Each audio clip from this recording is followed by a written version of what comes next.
Buenas tardes. Marhaba, ahla usahla es nuestro saludo en árabe libanés. Significa hola, ¿cómo estás? Bienvenido. Les agradecemos mucho que nos acompañen en esta tarde de jueves, donde vamos a compartir un nuevo encuentro de nuestros ciclos empresariales 2021.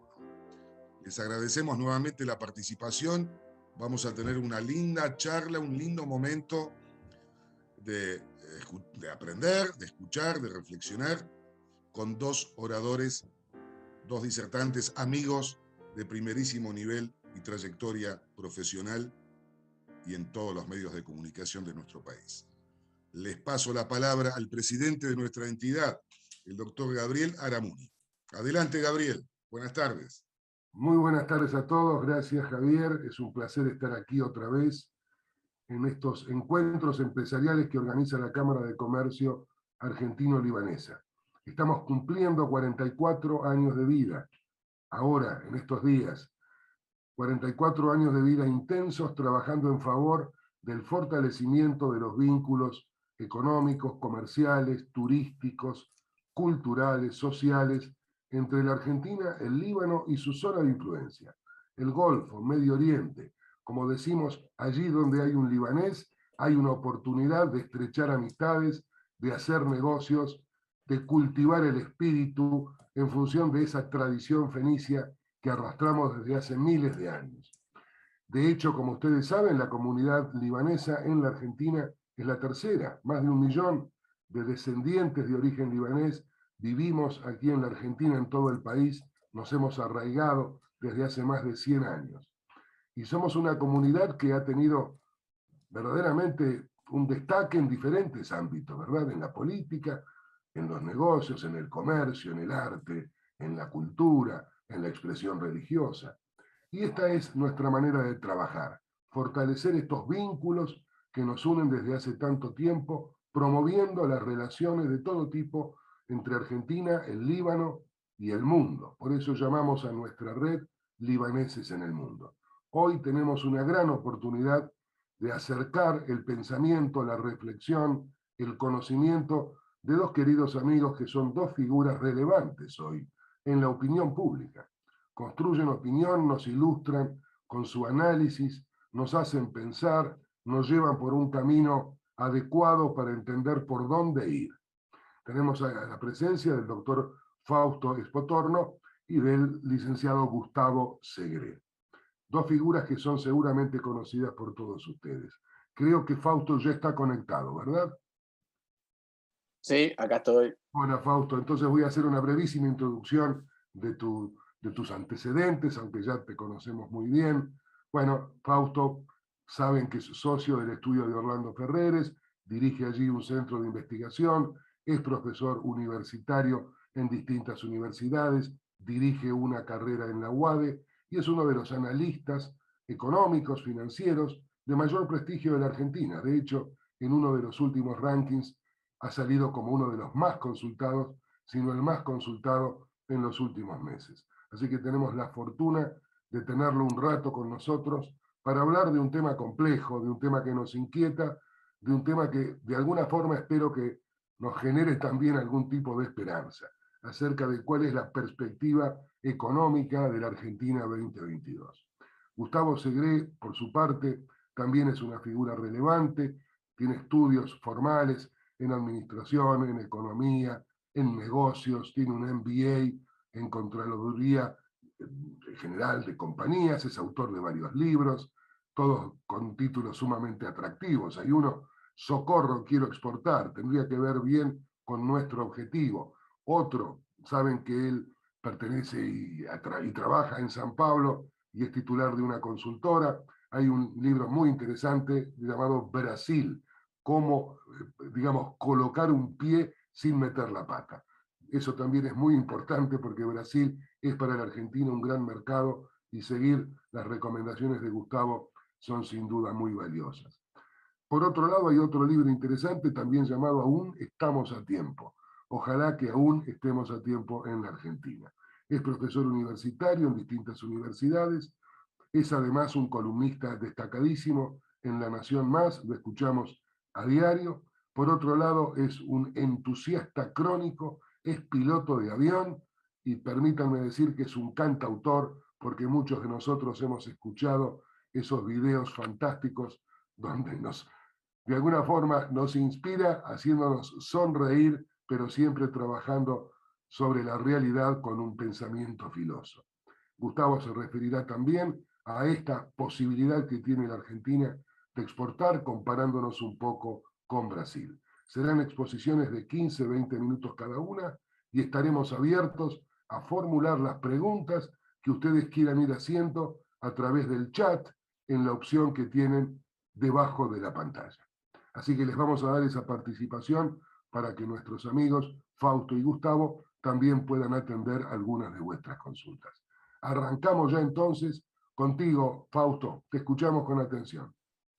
Bueno, ¿qué tal? Buenas tardes a todos. Muchas gracias por la invitación para hablar sobre Argentina. Es un buen horario, es un lindo horario porque ya hicieron la digestión, todavía no empezaron a cenar, y así se puede hablar de economía argentina sin que haya accidentes estomacales, por lo menos. Así viene la cosa, Fausto. Así que no, así viene la así, cosa. Así que no nos des patalgina, vos largá la cosa como sea. Así viene la cosa. Espero que no hayan tomado una merienda muy, muy, muy grande y nada más.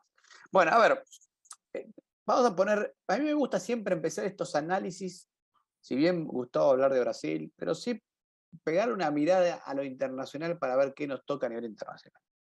A nivel internacional, lo que estamos encontrándonos es con un mundo que descubrió la inflación. O sea, emitió un montón de dinero sin una crisis financiera, eso hay que tenerlo muy en claro. Las otras crisis financieras, la de la subprime, la .com, todas esas, fueron crisis financieras, no fueron crisis como la pandemia. ¿Y por qué es importante aclarar esta diferencia? Porque una crisis financiera básicamente es gente sacando plata del banco, una versión muy sencilla, la gente saca la plata del banco y con eso se destruye dinero. ¿Por qué se destruye dinero? Bueno, porque los bancos o el sistema financiero genera emisión secundaria, como le decimos los economistas. ¿Qué es eso? Bueno, si yo voy al banco y deposito $1.000, voy y después gasto $1.000, tarjeta de débito con cheques, pago esos $1.000. Pero al mismo tiempo el banco agarró, se dio vuelta, agarró una parte de eso, la parte que no se encaje, y lo prestó a otro señor, por ejemplo, a Gustavo o a Sebastián.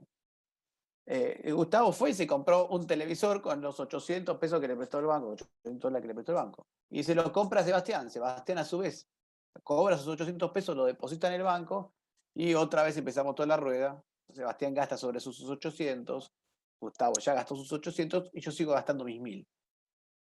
Ahora, ¿cuánto dinero hay en la economía después de que yo deposité los 1.000? Ya no hay más 1.000, hay 1.800, más probablemente lleguemos casi a los 2.000 dólares o más de $2.000 en el sistema una vez que yo deposite los 1.000. Ese es el multiplicador monetario, lo llamamos los economistas. Cuando hay una crisis financiera y yo decido retirar mis $1.000 del banco, lo que sucede es que no retiré $1.000 del sistema, retiré mucho más, porque yo saco mis $1.000, el banco lo va a buscar a Gustavo y le dice, devolveme la plata que te presté. Gustavo dice, ¿dónde saco la plata? Bueno, la saco de otro lado y se cae mucho más dinero del sistema financiero que los $1.000 que yo saqué. Desaparece del sistema probablemente 2.000, 2.500, lo que sea el multiplicador.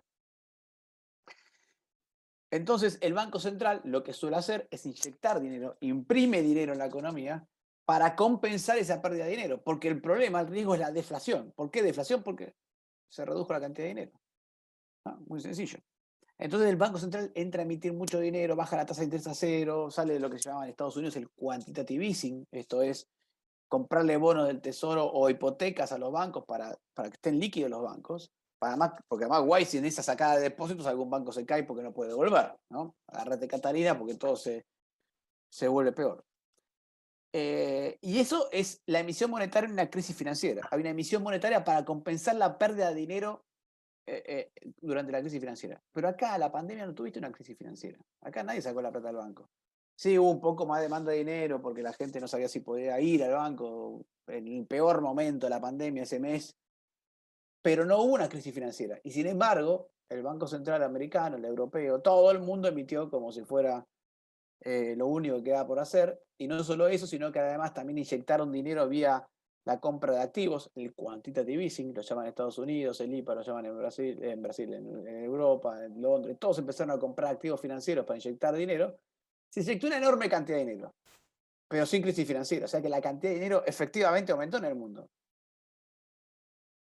Inflación, aparece inflación. Rarísimo. Sí, hay algunos efectos, también le pasó a Brasil, le pasó a todo el mundo. Lo que pasa es que también justo se dio dos cositas más a nivel internacional que hicieron que la inflación se distribuyera por todas partes del mundo, que fueron la crisis logística, básicamente pasaron, y la crisis, y lo mismo con el petróleo. ¿Qué es lo que sucedió?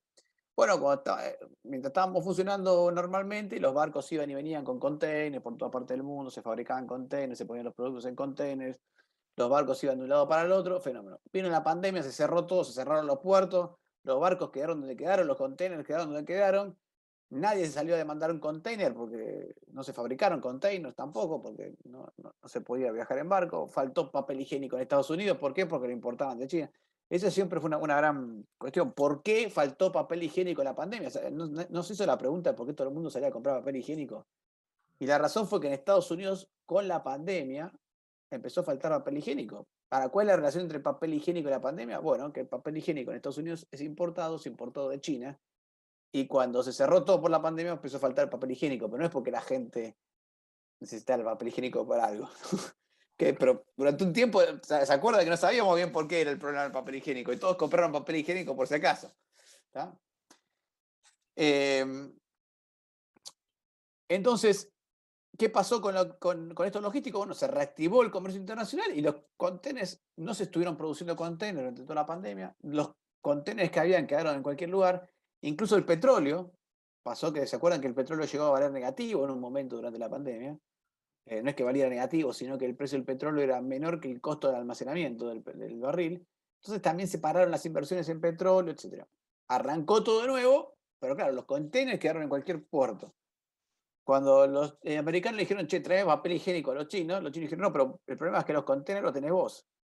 Y no, acá no faltan contenedores porque la fábrica estuvo cerrada 6 meses, quebró, no sé.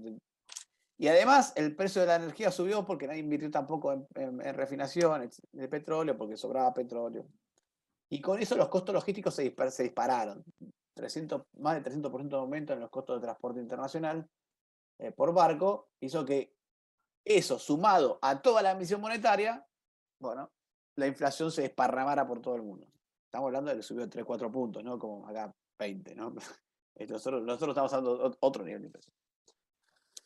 ¿Por qué esto es importante? Bueno, porque hasta ahora la Reserva Federal venía diciendo, no, esto es coyuntural, es un tema logístico. De hecho, ayer hablando con una economista que vive en Estados Unidos, argentina que vive en Estados Unidos, me decía, sí, están acá, como hay mucha discusión entre la izquierda y la derecha americana, le echan la culpa de la inflación, muy parecido a lo que hace acá, al tema logístico y no a la emisión monetaria. Pero acá hay mucha más inflación en Estados Unidos de la que salen los números, me decía ella. Vas al supermercado y se subió todo.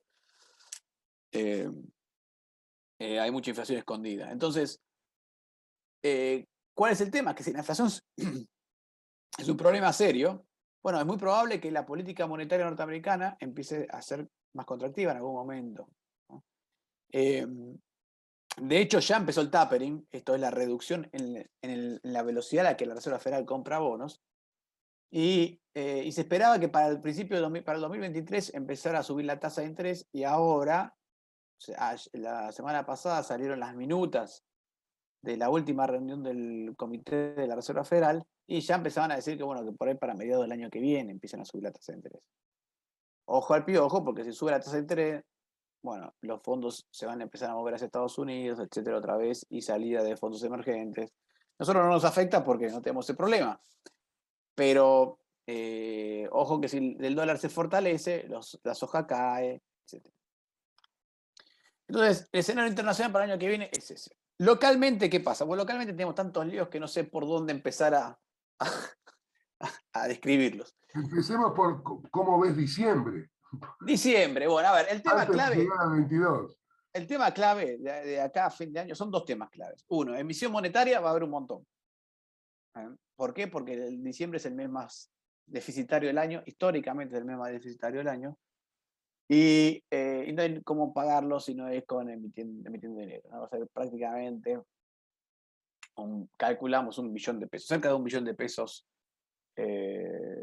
poquito menos, 800.000 millones de pesos de emisión monetaria en el mes de diciembre. Que no afecta tan directamente, porque además, afortunadamente, en diciembre aumenta la demanda de dinero. Todos los diciembres aumenta la demanda de dinero.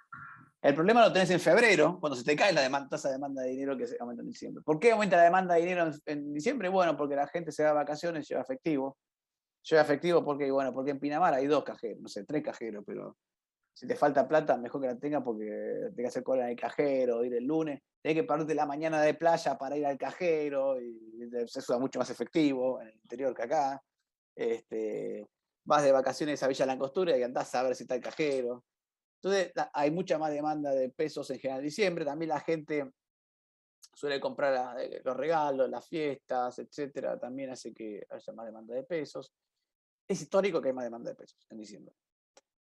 Toda esa demanda de pesos que aparece en el mes de diciembre, en febrero, mejor que sepas cómo absorberla porque puedes tener un problema. Por eso también los febreros ha habido saltos inflacionarios, ese tipo de cosas. Ese es el punto positivo, que va a haber demanda de dinero, así que la emisión monetaria de diciembre no se va a ver tan fuertemente. El otro tema clave es cómo le vamos a pagar al FMI los 2.000 millones de dólares que vencen en diciembre y que no tenemos, o sí tenemos, pero no aguantamos mucho más de eso. O sea, tenemos reservas netas, hay 1.000 cálculos diferentes. Con cada economista que hablo tiene su propio cálculo, pero todos nos dan, digamos, más optimistas, menos optimistas, entre 2.000 y 6.000 millones de dólares. Algunos dicen que hay negativas, pero bueno, también hay que ver. Para mí, o sea, es muy, muy ácido el cálculo de la negativa. Pero estás ahí, entre 2.000 y 6.000 millones de dólares de reservas que puedas usar. Porque la otra pregunta es, ¿qué puedes usar de eso? ¿No? El oro a veces lo sacamos, sin oro nos da 3.900 millones. ¿No? El oro a veces lo sacamos porque está bien, es valioso, es valor, pero no lo puedes vender como para hacer los dólares, si alguien te pide los dólares. Pero no sé si al FMI le decís, te pago en oro si no te lo cobro, si te lo tomo. Entonces depende, otra vez, para qué lo vas a usar. También tenés DEG ahí, que si para el pago del FMI sirve, para devolver depositantes no. Ponele. Entonces, por eso es que varía tanto el cálculo, porque cada uno considera diferentes cosas y diferentes cuestiones. Entonces, ¿qué es lo que pasa con el acuerdo con el FMI? ¿Qué es la clave del asunto? Por lo menos es lo que evita una piña. Porque si nos quedamos sin reservas, básicamente, vos podés mantener la brecha cambiaria y el dólar oficial siempre y cuando tengas reservas para bancarlo. Si las reservas llegan a 0, ya no podés sostener más un dólar oficial. ¿No? Así de sencillo. Si no podés sostener un dólar oficial, tenés que devaluar a cuánto. Y a lo suficiente como para que el mercado te empiece a vender dólares. ¿Qué tipo de cambio es ese hoy? No sé, el mercado hoy está cotizando 200 pesos. ¿No? Pero, si yo devalúo lo oficial, ¿cuánto me salta la inflación? Y si me salta el dólar y me salta la inflación y tengo que ajustar tarifas para sumar para el cóctel ese, entonces, ¿en dónde termina el dólar este? El oficial si yo me quedo sin reserva, ¿en 200 o más? Vos dirás, bueno, depende de qué hagas en otros aspectos. Si vos haces un programa fiscal, presentas un acuerdo con el FMI, bueno, depende. Pero la verdad es que hoy parecería ser que si el gobierno se quedase sin reservas, no tiene la credibilidad o el programa económico suficientemente sólido o la gente con credibilidad suficiente como para parar un proceso que se puede convertir en una espiral inflacionaria y devaluatoria tipo Rodrigazo. ¿Tá? El Rodrigazo en el fondo es eso, tuviste que ajustar precios relativos, sobre todo el del dólar, o otros precios relativos, con dólar, tarifas, etcétera, sin credibilidad y sin programa económico. Entonces se te dispara toda una espiral que no frena porque no sabes dónde para. Nadie puede determinar cuál es la combinación de inflación y tipo de cambio que te equilibra el programa. Lo pongo de otra manera. A lo que nosotros, lo que Argentina necesita es una devaluación real. ¿Qué es una devaluación real? Que el tipo de cambio suba más que la inflación. Pero si yo subo la inflación y subo el tipo de cambio, subo la inflación, subo el tipo de cambio, subo la inflación, y no lo paro, hay un montón de combinaciones de suba del tipo de cambio y de la inflación que dan la misma devaluación real. Puede ser si yo tuviera que evaluar, por ejemplo, 30%, puede ser que evalúe 30% sin inflación, es una combinación posible. Puedo evaluar 80% con 30%, con 50% de inflación, también es posible. Y puedo evaluar 1500% con 1470% de inflación. Todas esas dan la misma evaluación real. Todo depende en qué, si lo puedo parar en algún momento y cómo lo puedo parar. Sobre todo en esquemas sin credibilidad. Por eso es que el gobierno no quiere, y tiene razón hacerlo, en hacer un ajuste del tipo de cambio de un solo saque.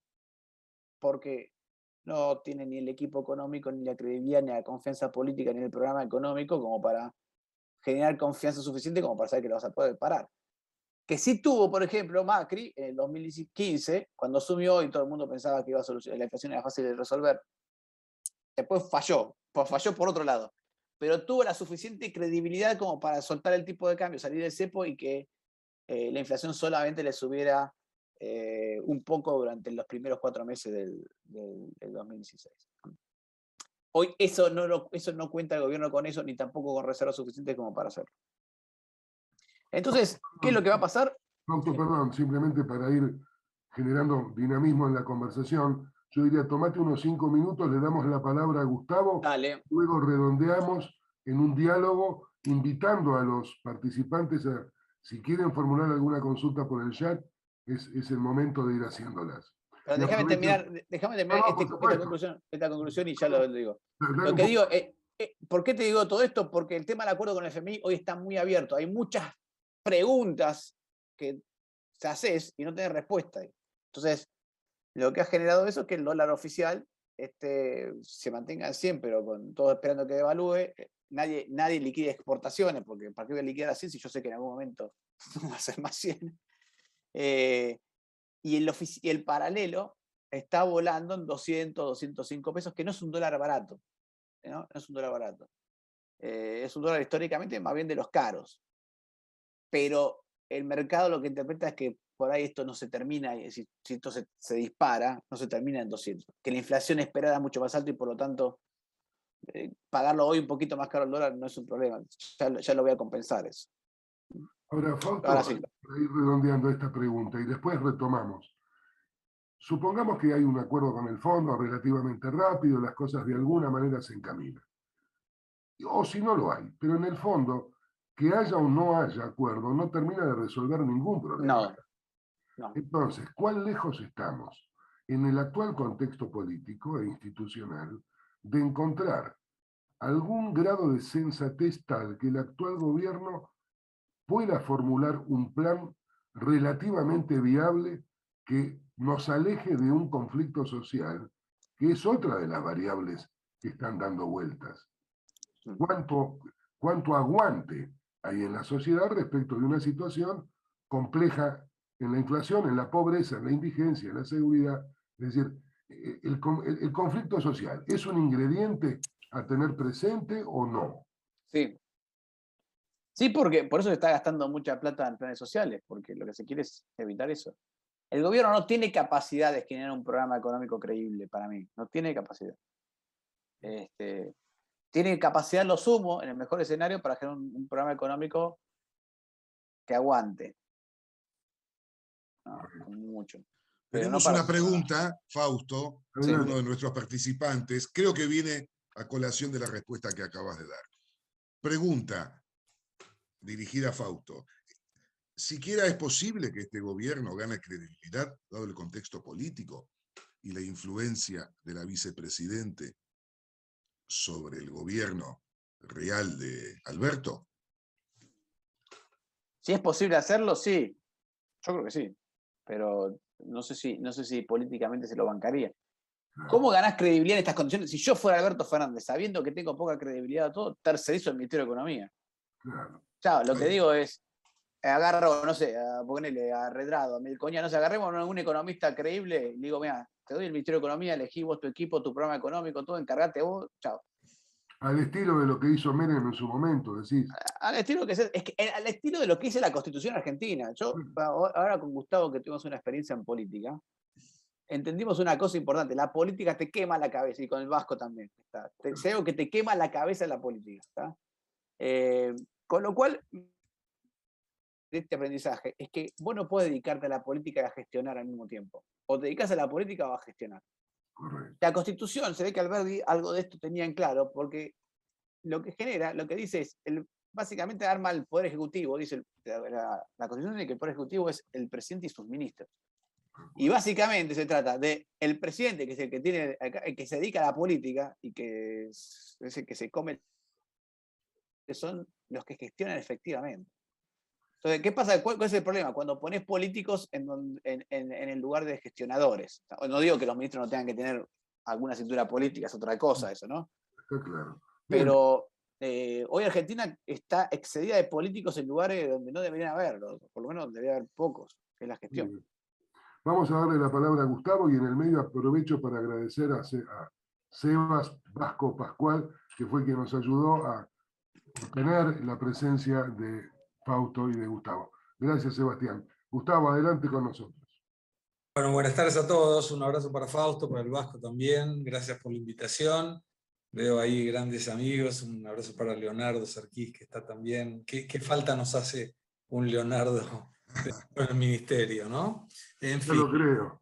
Sí. Bueno, pues es que lo escuchaba Fausto, mi especialidad en las ciencias económicas no es la macro, pero de cualquier manera siempre me gusta provocar con el tema, ¿no? Y algo habíamos hablado la vez pasada con Fausto. Si yo estuviera en el Ministerio de Economía o vendría el presidente Fernández y dice, Gustavo, a ver, ¿qué harías?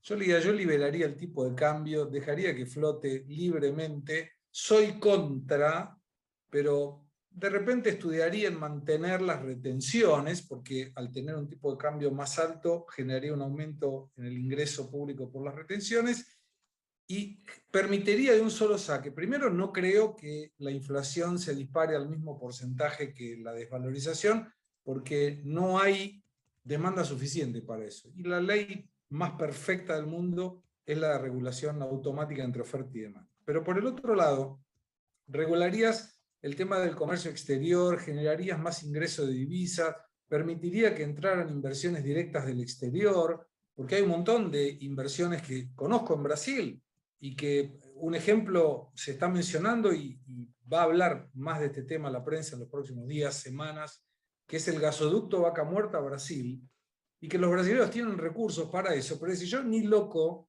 me mando a meter $1 a 100 cuando tengo dos problemas. La economía gira en torno a $1 a 200, y si yo el día de mañana genero dividendos, no los puedo sacar a 100, con lo cual no los voy a poner a 100. Entonces, no entran divisas del exterior, no hay, y esta libertad de cambio permitiría claramente una acomodación en los precios de exportación, lo cual aumentaría en potencial las exportaciones, y todo esto es oferta de dólares, muchachos. O sea, entra plata por excedente del superávit fiscal, entra plata por inversiones directas del exterior, que son recursos productivos no especulativos, y se equilibra. En un mes donde claramente, como explicaba muy bien Fausto, hay un aumento de la demanda del dinero que va a traccionar, a pesar de los precios congelados, un aumento de la tasa de inflación. Entonces, eso es lo que haría yo, y después me voy. O sea, hago eso y digo, chicos, chao, ahora sí hice un lío bárbaro, me rajo. Pero me parece que eso podría generar una equivalencia ahí en cuestiones del tipo de cambio artificial, con $1 a 205 en el otro, que creo que podría llegar a ocurrir lo que ocurrió cuando Macri libera el tipo de cambio, 9 el oficial, 16 el paralelo, y se equilibró en 13. Entonces, estimo que eso podría ser algo, por lo menos para pensarlo, para que gente con mucha más experiencia y con mucho más argumento técnico, como Fausto, podría decir, mira, esto tiene este problema o no este problema. Pero voy a hablar de lo que fui invitado. Perdón, eso si estuviera Gustavo, pasaría eso, pero no está Gustavo, ese es el problema. Me voy a ofrecer, pero yo me prometí jamás trabajar para un gobierno donde estuviera un Kirchner en el medio, así que no me va a ser posible participar. Lo que sí creo es que en toda esta cuestión del crecimiento y el comercio exterior, hay algo que no se está considerando, y que voy a tomar la presentación de Gabriel. Ustedes saben que el comercio exterior nace en el año 323 a.C., cuando muere Alejandro el Grande, y los atenienses y los fenicios empiezan a alargarse hacia los mares buscando que alguien compre lo que otro producía. O sea, uno que produce y exporta, un canal logístico, uno que compra importa y consume. Pasaron 3.000, o mejor dicho, 2.344 años, 323 a.C. más 2021, y la gran parte de los exportadores sigue haciendo exactamente lo mismo, que es alguien que produce, exporta, canal logístico, importa y consume. Hace 31 años atrás, junto con mi hermano, desarrollamos una idea que era un poco descabellada, sobre todo para pymes, que le colocamos el nombre de canal propio de distribución. ¿Y qué era esto? Una empresa de cualquier tamaño, sobre todo pequeña, emulando lo que hacen las grandes empresas, se exporta a sí misma.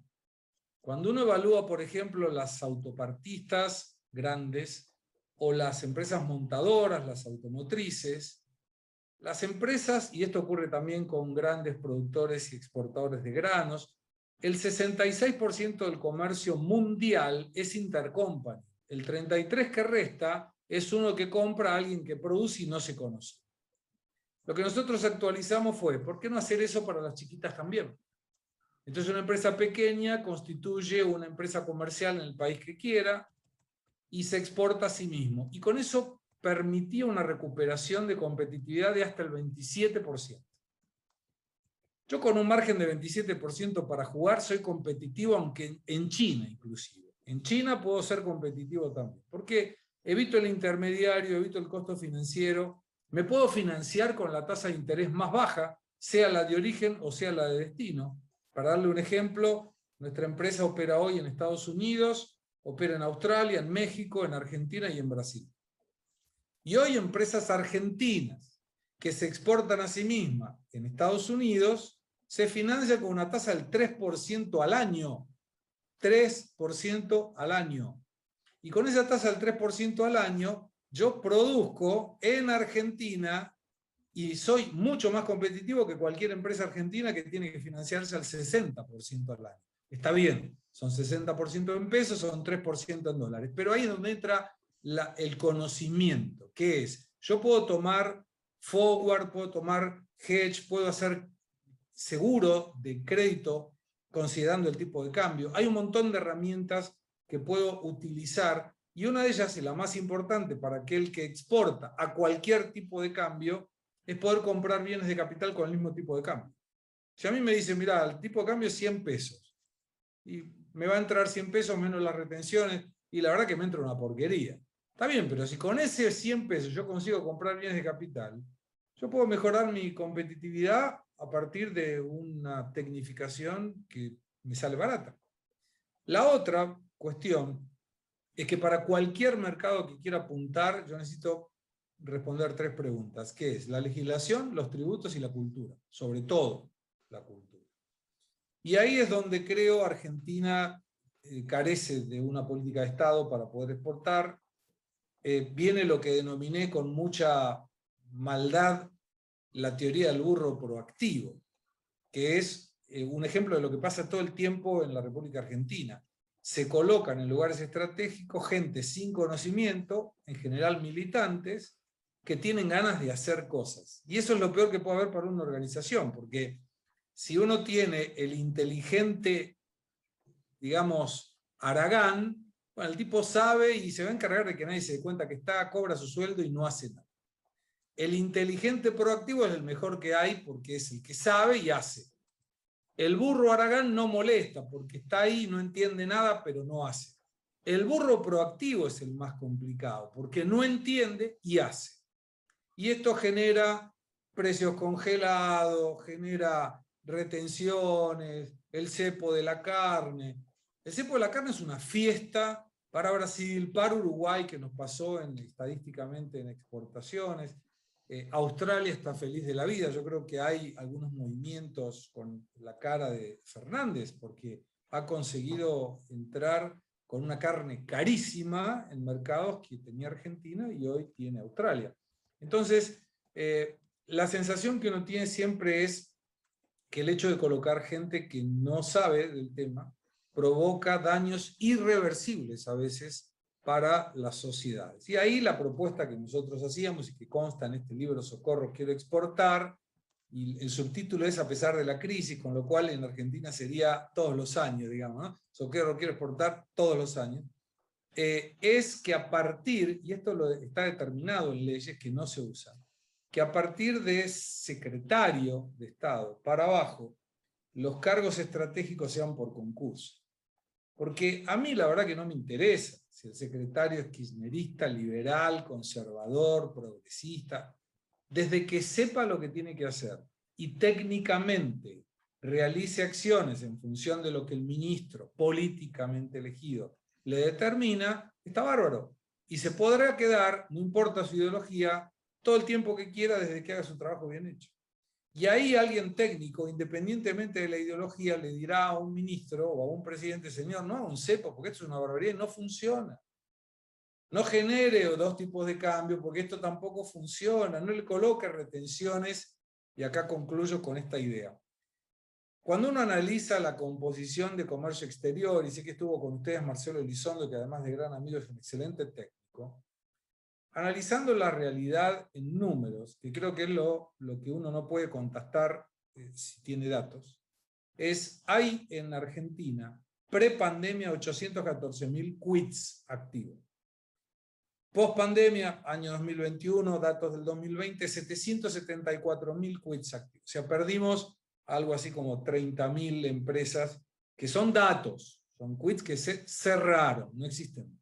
Más lo que todavía no se cerraron, pero que no tienen actividades, que son los 50.000. Cuando uno analiza de esos 774.000, ¿cuántas empresas están registradas para exportar? Son 9.000. En el año 2011, en el apogeo del comercio exterior argentino, eran 16.000. Perdimos 7.000 empresas exportadoras. Y de las 9.000, 4.500 exportan con una frecuencia continua de 3 años. Estamos hablando de números redondos del 0,5%. 0,5. Sería lo mismo que alguien diga, yo le voy a dar especial atención en mi comercio o mi industria al producto que me genera el 0,5% de mi rentabilidad mensual o anual. La verdad que no le voy a dedicar tiempo, no me interesa, no pierdo tiempo en algo que me genera el 0,5 de lo que sea, del indicador que quiera. Pero cuando uno analiza ese dato, se da cuenta que de las 4.500 empresas que exportan con frecuencia continua de 3 años, el 45 empresas, el 1% de las 4.500 exportadoras, concentra el 70% del total exportado. 45 empresas, la puedo contar, genera el 70% de todo lo que exporta la República Argentina. Entonces ahí me pregunto, si no fuera por el burro proactivo, alguien que toma datos, como nosotros, diría, a ver, ¿cuál es el impacto de recaudación si yo le saco todas las retenciones a cualquier exportador que no exporte más de 5 millones de dólares? ¿Por qué? La retención que sea para 5 millones de dólares en el total exportado, que son 60.000, la verdad que no me va a afectar nada.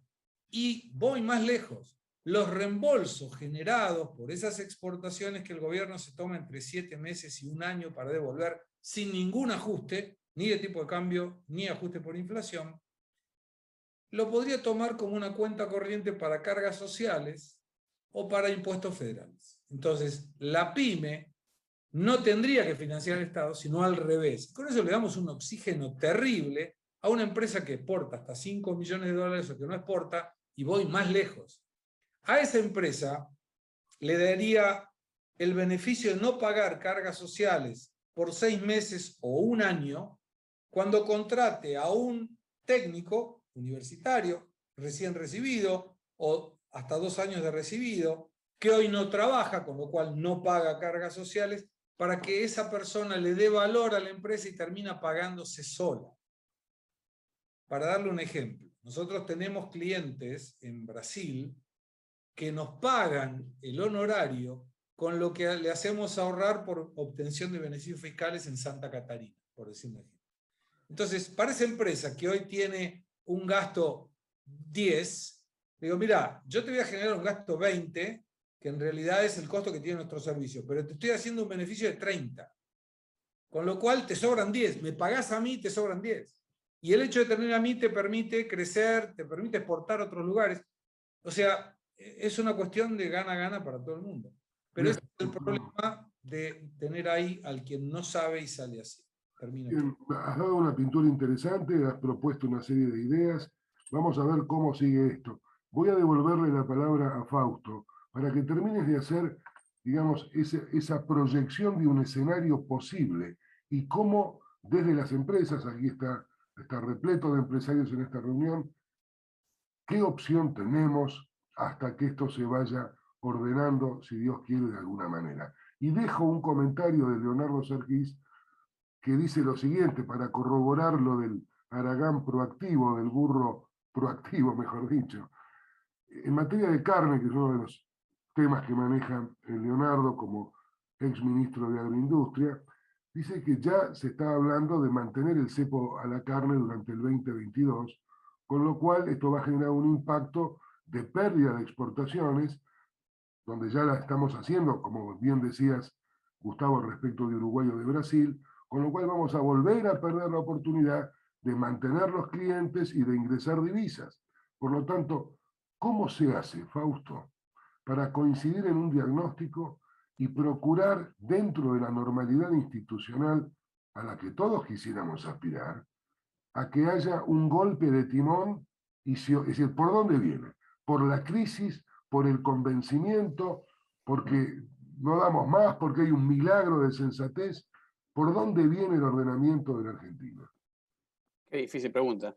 La verdad es que no sé, hoy no la veo, hoy no veo claro por dónde puede venir el ordenamiento. Me parece que dependerá mucho de que votemos correctamente en 2023. A ver, el problema es que el gobierno hoy va a tener cierta sensatez. Ojo, no quiero decir con esto que no veo cierta sensatez en lo que vaya a hacer el gobierno en el próximo año. Queremos así.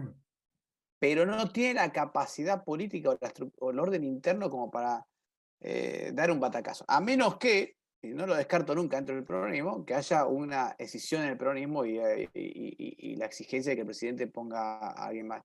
Algo como lo que se quiso hacer con Mansur, pero más serio, en el sentido de decir, bueno, mira, esto no lo puedes mantener vos no sos creíble, el ministro de Economía tampoco es creíble, ya el gobierno en general no es creíble porque se están matando entre ellos, están todos arriba del barco peleándose y necesitamos tomar la credibilidad de otro sector y, no sé, lo que decía, tercerizar el Ministerio de Economía y ahí posiblemente pueda hacer los ajustes y las cosas que se tengan que hacer siempre y cuando otros lo hagan.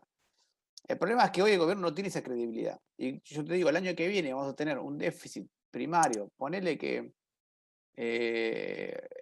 Guzmán plantea un ajuste fiscal de 0,7 puntos del PBI, como lo planteó en el proyecto de presupuesto, lo pone en 2,2, más 1 de intereses, no le tiene que pagar el FMI, pero el Banco Central tiene 4 puntos de déficit cuasi fiscal. ¿Con qué vamos a financiar 6 puntos, 7 puntos de déficit el año que viene? Entre el Banco Central, ¿con emisión monetaria? Entonces, volvamos al tema, devaluás, poné que corregir el tipo de cambio, devaluás, emití dinero, se trata de inflación de nuevo, devaluás de nuevo, estás en una carrera que no podés frenar. Tenés que hacer un programa, lo que hace el gobierno, como eso no lo puede frenar, ni tiene la idea de hacer algo mucho más profundo, lo que va a hacer es un acuerdo fiscal con el FMI cumplible, va a corregir algo el tipo de cambio, por ahí el FMI le pide que ordene el mercado cambiario, que desdoble o algo. Ahí no sé, por ahí Gustavo sabe si hay alguna restricción en la Organización Mundial del Comercio con el desdoblamiento, no estoy seguro. Pero que desdoble o alguna forma de ordenar el mercado cambiario, me imagino que algo de eso puede haber. Y subir impuestos, porque sabemos que es la primera idea que se les ocurre. ¿Cómo que y lo primero que se les ocurre es subir los impuestos? Eso puede pasar.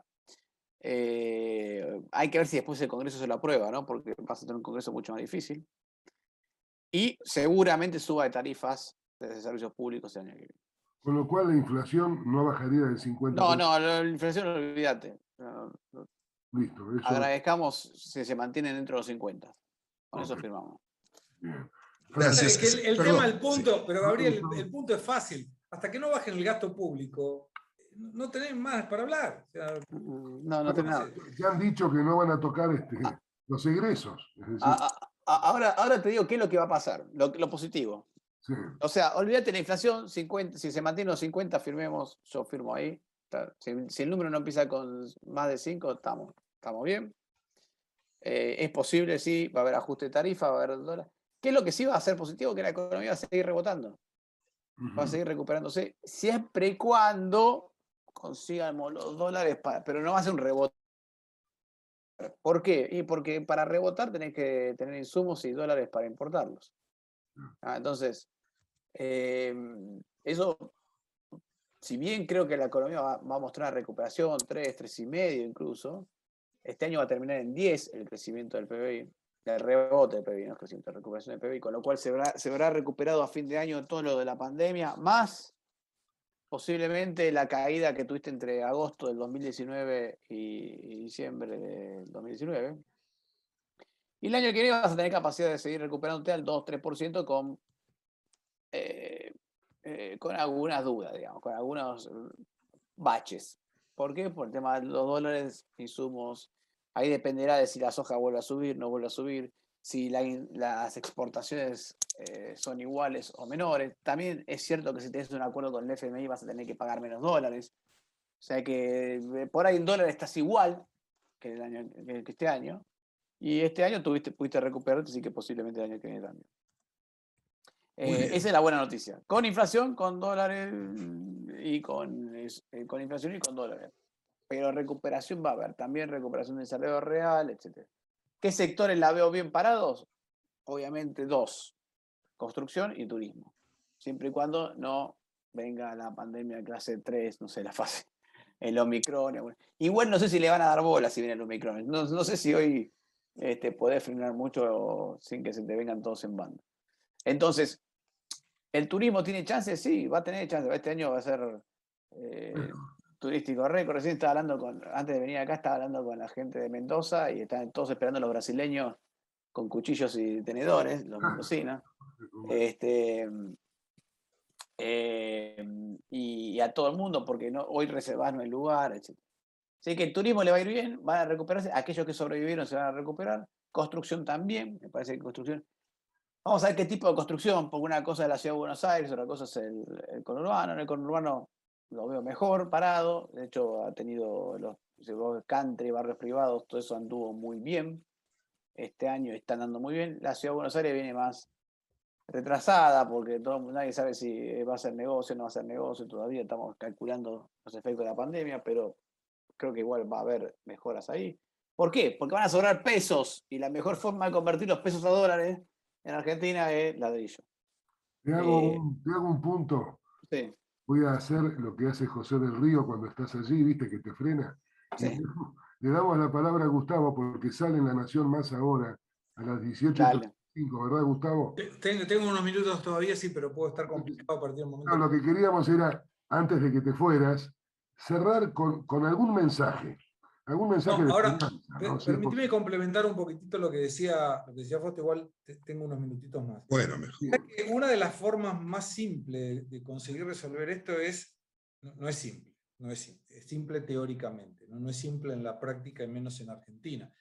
Si Argentina consiguiera tener, y a partir de esta asunción de los nuevos legisladores puede llegar a pelearse, una reforma laboral, una reforma sindical, una reforma de las jubilaciones, una política de Estado para apertura económica, una reducción del gasto público a partir de la política y demás, me da la sensación de que todo sería más fácil. Yo lo escuchaba a Fausto recién, y vos fíjate que en Brasil, cuando vos analizás por qué le va como le va, y hoy les adelanto en La Nación, voy a hablar sobre 2 temas. Uno, Brasil técnicamente está en recesión. Hoy se colocó esa información. 2 trimestres consecutivos, vos tenés un país en recesión. 0,4% de caída en el segundo trimestre de 2021, 0,1% de caída en el tercer trimestre del 2021. Brasil está en recesión. Entonces, técnicamente está en recesión. Entonces, el título es Brasil está en recesión. A la mierda, cagamos todo. ¿Qué pasó con Brasil que está en recesión? Generó enero-octubre 2.635.000 nuevos puestos de trabajo en la economía formal. Entonces, pará, ¿cuántas empresas se abrieron? 2 millones de nuevas empresas. 2 millones de nuevas empresas. O sea, Brasil abrió en un año 3 veces lo que Argentina tiene de empresas existentes. ¿Con qué inflación anual, Gustavo? La inflación este año nos preocupa porque estará cerca del 10%. 10%. Para acá es una barbaridad, un absurdo. Pero no es una inflación generada por un gasto público por emisión monetaria. Entonces, cuando vos generás una colocación, decir, ¿por qué la gente contrata? Y porque si tengo que echar, hecho, viejo, no tengo problema. Y no hay, y estuve el otro día visitando un emprendimiento, una manzana en la ciudad de San Pablo que no tenga un edificio que se esté construyendo. Escuchen, ¿Cuál es el nivel de reservas? El nivel de reservas de Brasil es gigantesco. 353.000 millones de dólares de libre disponibilidad. No hay papelito, no hay ANSES, no hay nada, es plata. Entonces, vos generás superávit en la balanza comercial, dólar sin cepo, libertad de cambio, participa, es una flotación sucia la del Banco Central para evitar oscilaciones muy bruscas, pero en definitiva vos tenés un dólar que está en 5.6, un valor que está bien porque las importaciones no se transfieren a inflación, porque el brasileño no piensa en dólares, porque no es negocio el dólar. Y por el otro lado generás un superávit en la balanza comercial récord histórico en la historia de Brasil, superior a 100.000 millones de dólares este año, con inversiones directas del exterior productivas 60.000 millones de dólares. Estás hablando de una oferta de 160.000, bruta, obviamente. Flaco, es un montón de plata. Entonces, esas cuestiones, ¿por qué se generan? Y porque alguien trae dólar y se lleva dólar y se lo lleva cuando quiere al tipo de cambio que lo trae. Y si tiene que contratar y quiere echar, echa y no pasa nada. Y tiene una modalidad que yo pago el 8% por mes del sueldo de cada uno de los empleados y cuando lo echo no tengo que pagar el doble de indemnización. No me genera un peso financiero. Entonces, esas colocaciones es lo que cuando uno evalúa, y ¿cuál es la diferencia? Brasil tuvo política de Estado a partir de 1999 con un trípode de la economía apoyado en libertad de cambio, meta por inflación, con un banco central que hoy es autónomo por ley del Congreso y que la presidencia está alternada. Bolsonaro tiene elecciones presidenciales en 2022 y el presidente del Banco Central se va en 2024, con lo cual no importa quién es el presidente próximo. El Banco Central tiene un presidente que no lo mueve nadie. Y además tenés la otra que es el superávit fiscal, base fundamental de cualquier economía que se exprese como. Entonces, eso lo mantuvo Fernando Henrique Cardoso, Lula da Silva primer gobierno, Lula da Silva segundo gobierno, Dilma Rousseff primer gobierno. No lo cumplió Dilma Rousseff segundo gobierno, el Congreso buscó cualquier excusa y le dio un boleo. Vino Temer, lo encausó de nuevo, y ahora Bolsonaro con un Guedes totalmente liberal y un Bolsonaro recientemente afiliado al Partido Liberal, dice lo único que necesito es mantener el superávit fiscal porque tuvo en septiembre el superávit fiscal después de 12 años. Entonces, eso es lo que genera. Nada más. Sí, es un país claro. No hay milagros. La última, Gustavo, que me parece útil como despedida, y vamos a dar la palabra a Fausto para el cierre. Me gustaría que compares un poco, más allá de este contexto macro, que es muy diferente el de Brasil y Argentina, ¿cómo ves la clase empresaria? Es decir, siempre se dijo que, digamos, Brasil tiene una muy buena cancillería, o al menos mejor que la Argentina en este momento, y sus empresarios son más productivos, van para adelante. ¿Es esto así? ¿Hay una diferencia cultural entre el empresario argentino y el brasileño? Mira, yo te diría que a nivel de Cancillería, en todos los gobiernos, no importa la ideología, el canciller fue de Itamaraty. No metieron a un Cafiero, un Solá, no, siempre es de Itamaraty. Puede ser un diplomático vinculado obviamente a la ideología de turno, pero es diplomático. Fuman abajo del agua los muchachos, saben lo que están haciendo. Y ahí hacen otra cosa. Los diplomáticos de carrera que se jubilan, los vas a encontrar presidiendo asociaciones de clase. Entonces vas a tener a Vitrigo, está Rubén Barbosa, por ejemplo. Tenía Sergio Amaral, presidiendo la de la carne. Entonces, son diplomáticos que saben cómo hacer para que ese producto entre al mundo.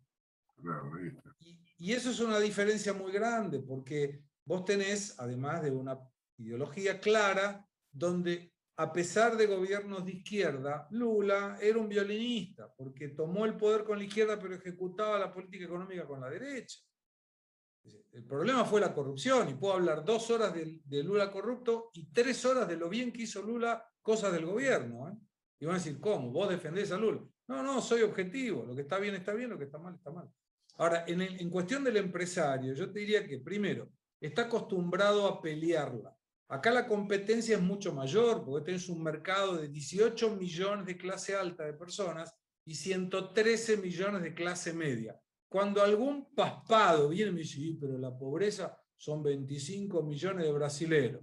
La verdad no me interesa, o sea, me interesa para resolverla, pero no me quita consumidores. No me quita consumidores. Entonces, el empresario está acostumbrado a pelearla. Y acostumbrado a pelearla, no tiene la visión de decir, como muchos argentinos tienen, yo quiero exportar a todo el mundo, pero protegeme la impo, ¿viste? Porque si no yo tengo que pelearme con el... No, es libertad, chicos. Cierro con un ejemplo. Aviación. Piloto y copiloto, avión chiquitito. Desperfecto, aterrizaje en el medio de una isla, no hay nada. El avión se hace pelota y los señores se salvan. Abren la puerta, un león. León hambriento. ¿Y ahora qué hacemos? O nos quedamos dentro del avión y nos morimos de hambre o salimos y le peleamos al león. Bueno, yo le tiro algo, lo distraemos y corremos. Bueno, dale, le distrae el león, empiezan a correr, piloto y copiloto, y el león corre atrás.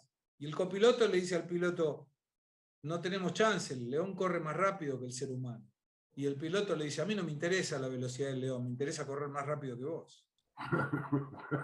Bueno, ese es el mercado, viejo, hay que correr más rápido que la competencia. Bueno, el brasileño está más acostumbrado, digámoslo de esa forma. Bien, es un buen cierre. Has hecho una muy buena pintura a tu estilo, siempre fiel, directo, claro, agudo. Te queremos seguir escuchando, será en otra ocasión con nuestros amigos de la Cámara Libanesa. Te felicitamos por tu tarea. Hay un gran compromiso de la oposición también ahora por ejercer, ¿no?, el mandato delegado para tratar de poner orden y lograr que la Argentina finalmente vuelva a su senda de crecimiento. Gustavo, muchísimas gracias. Retírate cuando quieras, pero te queríamos dejar libre porque sabemos que te convocan de la Nación Más. Me quedo escuchando la Fausto, que siempre aprendo. Claro que sí. Bueno, muchas gracias, Gustavo. Muchísimas gracias por tu participación Fausto, y tu compañía. Hasta luego. Hasta luego. Gracias entonces.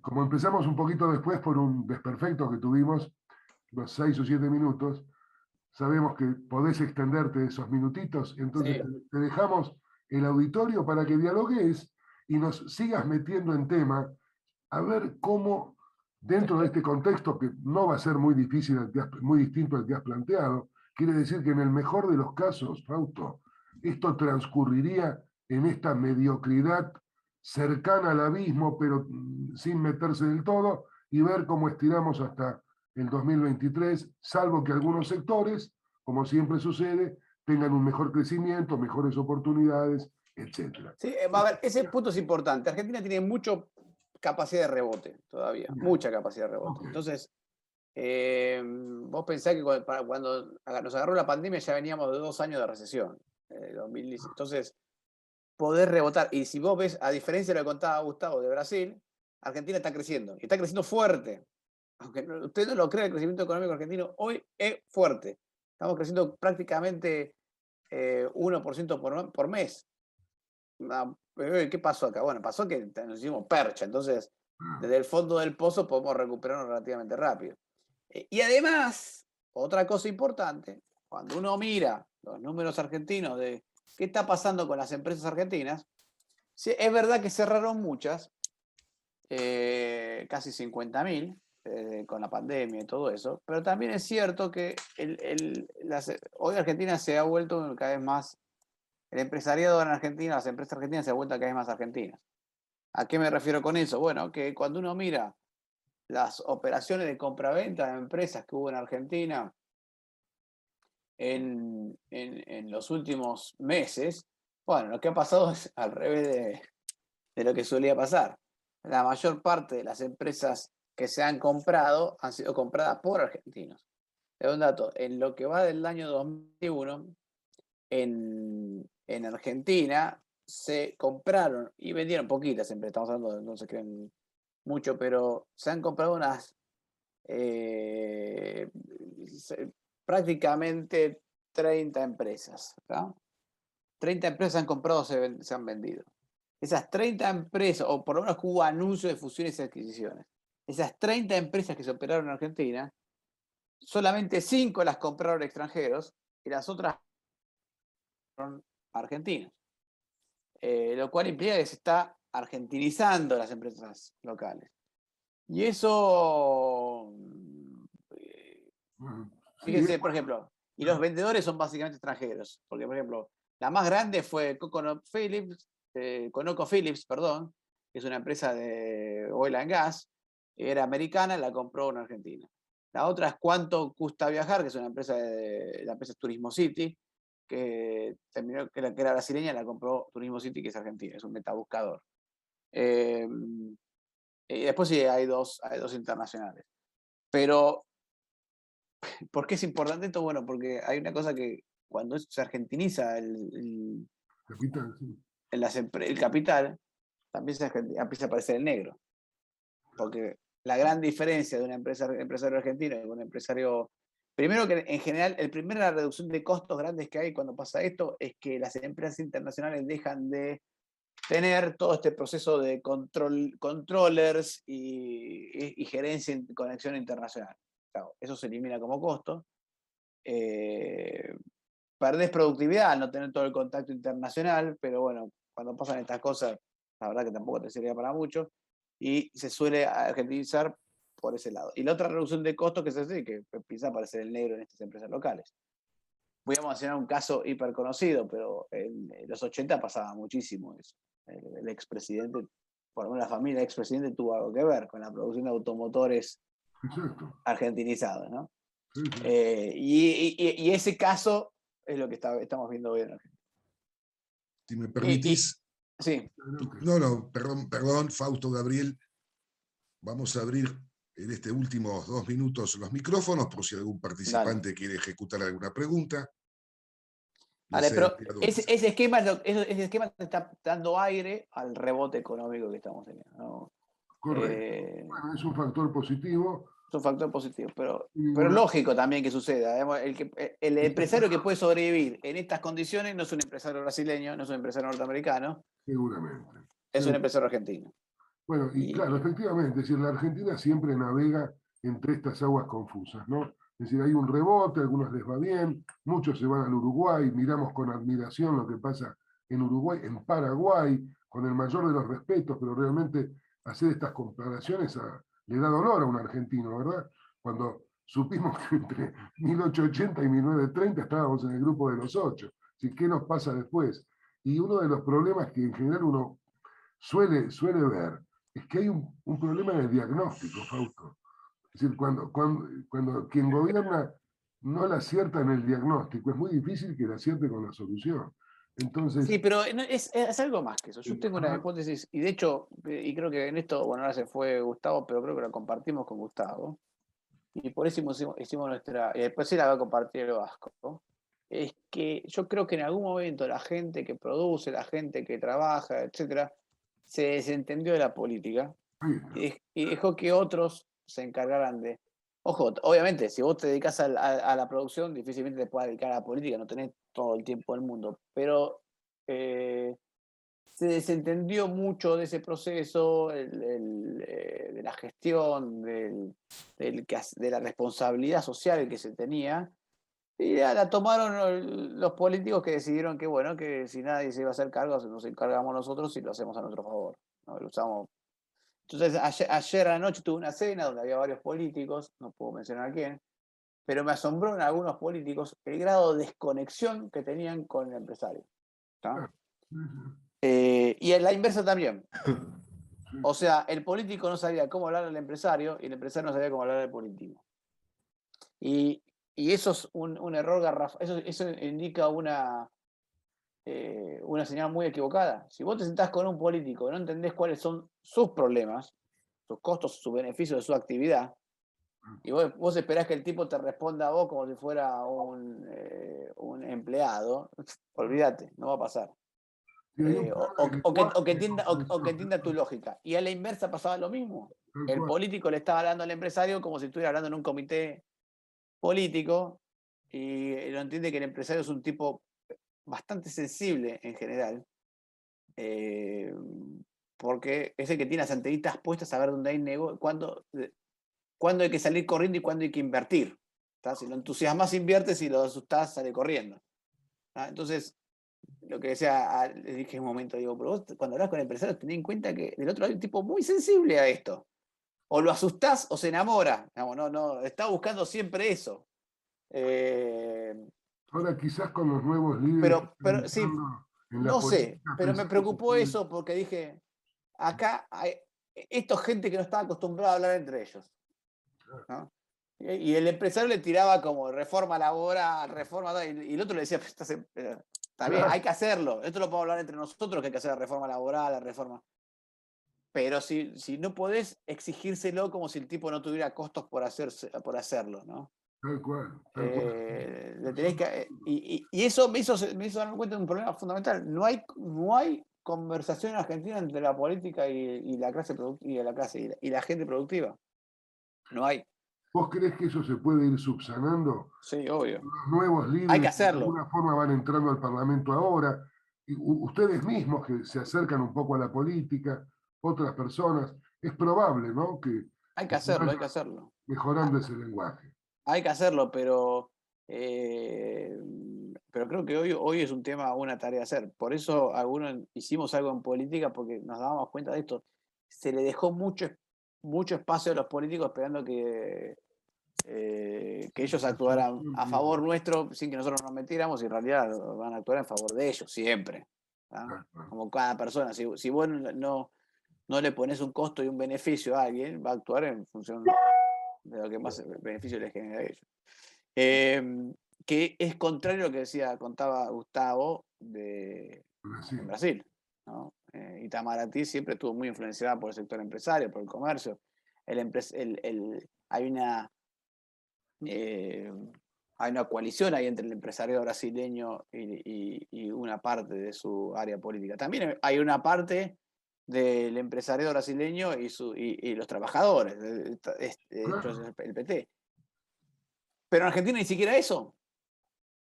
Tampoco es eso. Claro. Sí, estamos lejos. Los partidos que dicen defender a los trabajadores no parecen estar defendiendo mucho a los trabajadores. Claro, evidentemente. Entonces, creo que ahí hay un tema muy importante hoy de desunión, hay una brecha también que no es solamente entre ideologías políticas, No. es entre Entre sectores de la sociedad. Tal cual. No queremos abusar mucho más de tu tiempo, Fausto. Tenemos ese minuto que Javier anunciaba por si hay alguien que quiera oralmente formular un comentario o una pregunta con toda libertad, con cualquier crítica, encantados de escucharlo. Y si no, nos vamos aproximando al final. Te vamos a dejar el mensaje final a vos. Bueno, el mensaje final para mí es: Argentina necesita más participación de todos, claramente. Obviamente necesita reformas estructurales de lleno, pero esas reformas estructurales que se necesitan en Argentina, podemos hacerla de dos maneras. O hacerla cuando todo explotó, porque ya es obvio, 1989, para ponernos en tema. O podemos hacerla antes, pero para hacerla antes tenemos que alzar alguna voz, de alguna forma, ¿no? Tenemos que participar de alguna forma, o con políticos, o hablar a los políticos, o hablarles claramente. Ustedes son una cámara, y a veces me asombra ver cómo las cámaras se apichonan completamente cuando tienen que hablar con políticos. Y les tiran ideas pelotudas, por así, perdón el francés. Por si alguien no entiende francés, les aclaro que estoy hablando francés. Le tiran ideas tontas que no son ni chida ni limonada para no quedar mal con el político. Y a veces a mí me ha pasado con políticos que estás hablando de otro lado, como a un político medio razonable que podría haberte aceptado algo a mejor, pero si no le decís que la situación de cara, tampoco va a poder esperar que reaccione bien. Entonces, en las cámaras que hablen claramente y expongan claramente los problemas que tienen, y participar con política. Porque las reformas hay que hacer, o las hacemos ahora, cuando todavía no es demasiado tarde, cuando estamos a tiempo, para citarlo a mi amigo, hacer reforma laboral, liberalizar el mercado, el comercio, liberalizar el mercado laboral, liberalizar obviamente el mercado cambiario, reordenar el Estado, achicar el gasto público, bajar impuestos, eso hay que hacerlo. No se puede hacer de un solo saque posiblemente, bueno, por ahí hay que tomarse un tiempo para hacerlo, pero ya en el momento en que empecemos a poner en marcha todo eso, las cosas van a cambiar. O no, o seguir así, sin conexión, y en algún momento nos va a tallar esto por los aires y ahí vamos a acordar las reformas que había que haber hecho. Por fortuna, creo que a diferencia a ver, no sé, en los 80 pasó lo mismo. O sea, en los 80, voy a poner de esta manera, hablando otra vez con un economista / político, y me dio una idea muy buena. Él me dice, mira, Argentina está muy parecido, va a estar en el año 2023 en el mismo lugar que estaba en 1983. 1983 era el año que había que hacer las reformas estructurales. Que Alfonsín tendría que haber hecho las reformas estructurales. No las hizo. Prefirió a Greenspoon, después el plan austral, que venía bien apuntado, pero ya tarde, poco y tarde. Y tampoco lo ejecutó, porque cuando el plan austral empezó a dar los primeros resultados positivos, chao, le interesa las elecciones de medio término y chao. Y después terminó volando todo por los aires, y después tuvimos que hacer las reformas estructurales de urgencia. Y ahí lo que les decía a mucha gente, decía, cuando vos haces la reforma estructural de urgencia a las piñas, ya no te puedes preocupar mucho por los costos de esas reformas, porque ya no hay tiempo, ya estás en inflación de 16 millones anual. Bueno, hay que me decir, che, ¿qué efectos negativos puede generar algo de desempleo? Sí, bueno, se generó desempleo, pero ya tarde, ¿no? Los costos ya cuando la casa se está inundando, se está incendiando la casa, ya olvídate de los costos que podías haber evitado. Entonces, creo que esa es la situación en Argentina. Y por suerte, la verdad positivo, estoy viendo que hay mucha más gente hoy que se está metiendo en temas públicos. Y no digo política, prefiero usar temas públicos, que creo que piensa correctamente, ¿no? Y públicos puede ser algunos que se han metido directamente en política. Lo ha hecho Ricardo López Murphy. Segre en algún momento quiso participar, después no pudo. Algunos que simplemente participamos más desde afuera, pero no metimos toda la cabeza dentro de la boca del león, pero hemos armado un partido político, o simplemente los medios y explicar que esto es necesario porque también hay que comunicarlo. Y tratar de ser abiertos a eso, ¿no? Es Porque la idea es que... central el rol de ustedes en la comunicación, en la comprensión de los problemas. Pero también los empresarios tienen no, sin ninguna duda, por supuesto. Tienen esto, y las cámaras también, es lo que yo decía. Clarísimo, son canales de comunicación y además de protesta formal, institucionalizada, pero hay que hablar claro, y no es la costumbre argentina en general. No es la costumbre argentina. El empresario argentino no es de hablar claro. No. Por ahí perdón, me equivoco, el empresariado. Porque el empresario por ahí independientemente sí. Pero después cuando vas a la UI, necesitamos más Rachas Lázari en ese sentido. Exactamente. Bueno, Fausto, te agradezco muchísimo porque además nos dejas un mensaje que es el que nosotros queremos transmitir a nuestra comunidad de negocios. Es decir, asumir el rol que nos corresponde como dirigentes. La Argentina nos necesita, nosotros tenemos que devolver lo que la Argentina también nos da. Por lo tanto, esa apelación a la participación ciudadana, formalizada, institucionalizada, no violenta, es central para generar un cambio. Esto es clave porque eso moviliza al político. El político también, digamos, le da interés a aquello que es una demanda social. Por lo tanto, canalizar adecuadamente ese tipo de demandas creo que van a ayudar a agilizar un poco el proceso de retorno. Y no hay que tenerle miedo al debate. Al contrario, ¿no? Hay que provocarlo y hay que hacer como ustedes hacen, ¿no? Con mucha claridad y sin dar vueltas. Te felicitamos, Fausto, por tu claridad conceptual, por la manera en que te comunicas y por el clima que le has dado a nuestra reunión. Tanto vos como Gustavo nos hicieron sentir muy bien como participando de una charla entre amigos. Y ese es otro mérito que queremos agradecerte a vos, a Gustavo y a Sebastián Vasco Pascual, que armó esta reunión para hacerla posible para este buen grupo de de colegas, de empresarios, de amigos que hoy nos han escuchado y a los que vamos a volver a convocar. Así que ahora que te hiciste amigo de los libaneses, Fausto, vamos a convocar algún buen ketbe, un hummus, y te vamos por a favor. Para Por eso supuesto. estamos. Para eso estamos. y el Vasco nos sigue ayudando, vamos a seguir invitándote pronto. Bueno, nos despedimos, Javier, de todos los amigos, les agradecemos muchísimo y tus palabras de cierre. Un abrazo grande, Fausto. Gracias a todos. Muchas gracias.